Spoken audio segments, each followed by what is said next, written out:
swore under his breath, "and as usual I won't see a red cent." "It's your civic duty to curry the condemned, Sam," Carter smiled.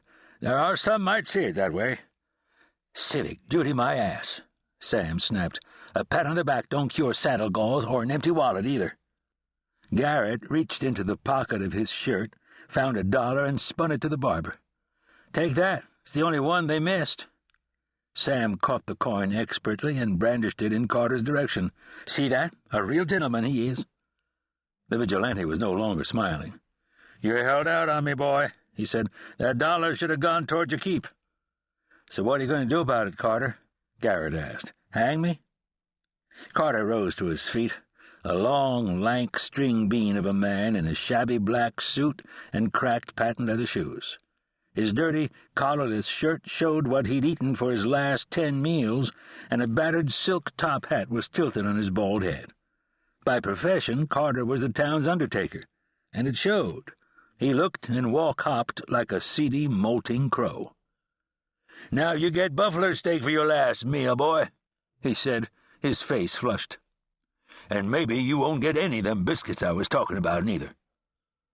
For a few moments, Carter's black eyes locked with Garrett's, but gradually the man relaxed and his smile returned.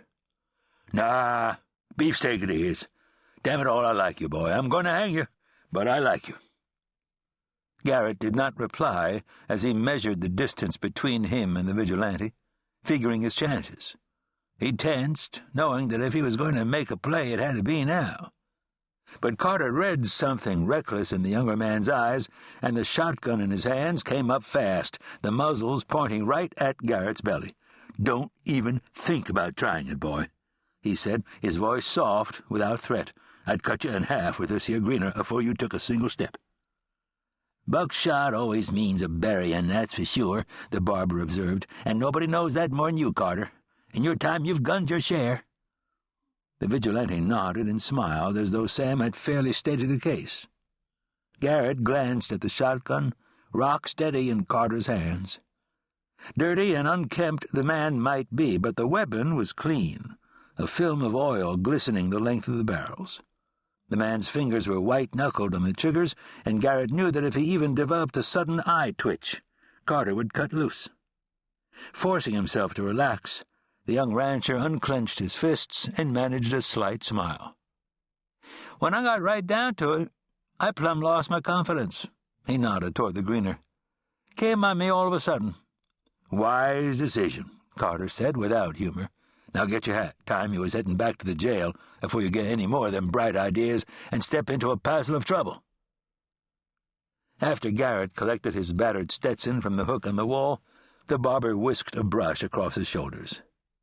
"I'd say you're welcome to come back, son, but on account of how by sundown you won't be around no more, I'll just—" Sam stuck out his hand.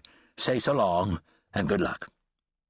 Garrett shook the barber's proffered hand and stepped outside, Carter alert and ready behind him. The young man settled his hat on his head and briefly looked around, his nose lifted to air so thick a man might feel he could cut out chunks of it with a knife.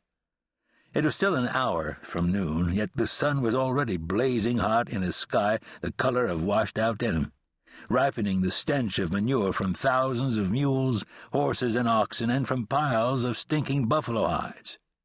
In winter, the streets of Fort Benton became seas of vile-smelling mud, impassable even for freight wagons, but now, that hot summer of 1876, dust was the problem.